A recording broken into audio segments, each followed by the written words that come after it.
Hey guys, welcome to my channel about science, where hopefully you'll learn something new, because who doesn't love science, right? Counting sheep when you're trying to... So we all know that sleep is essential, but just how long can you go without sleeping? And what impact does sleep deprivation have on our bodies? So many studies have been done to test how long an individual can go without sleeping, and what effects does that have on them. So currently, the world record time with no sleep is 11 days. And as you would imagine, the first couple of days, this individual experienced a decrease in cognitive performance, inability to complete tasks, loss of concentration, and fatigue. However, on the fourth day, this individual actually began to experience hallucinations. So on the 11th day, the individual was asked to repeatedly subtract 7 from 100. And each time the individual would stop at 65. And when asked why is he stopping at 65, he replied that he forgot what he was doing. After all, they determined that there aren't any long-term effects of sleep deprivation on humans, and that the effects were completely reversed once the individual was allowed to catch up on the sleep that they have missed.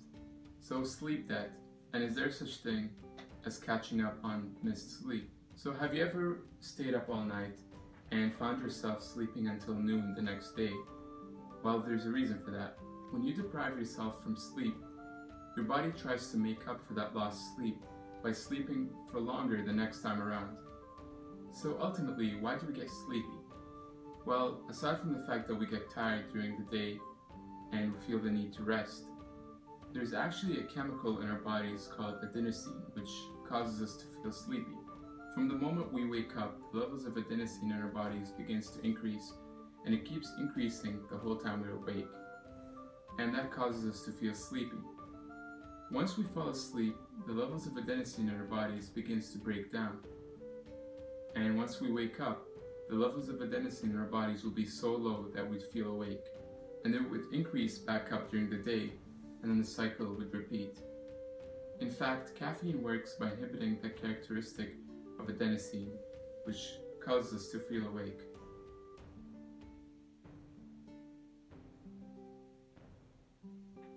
So you might be asking yourself, why does it matter what time you go to sleep? Can't you just sleep during the day and stay awake during the night?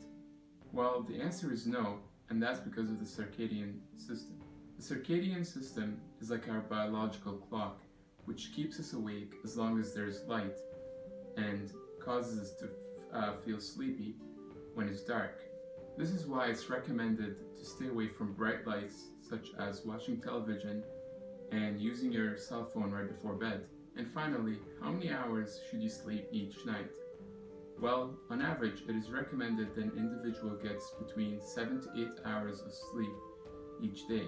However, that could differ slightly between individuals. Some individuals may require a bit less than that, or some may require more than that. However, there are a few things everybody can do in order to improve the quality of their sleep.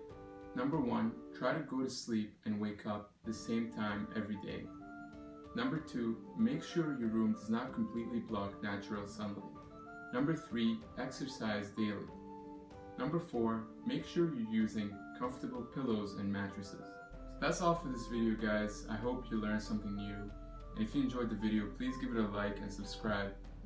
As you can see, it's getting dark, so if you'd excuse me, it's time to catch up on some lost sleep.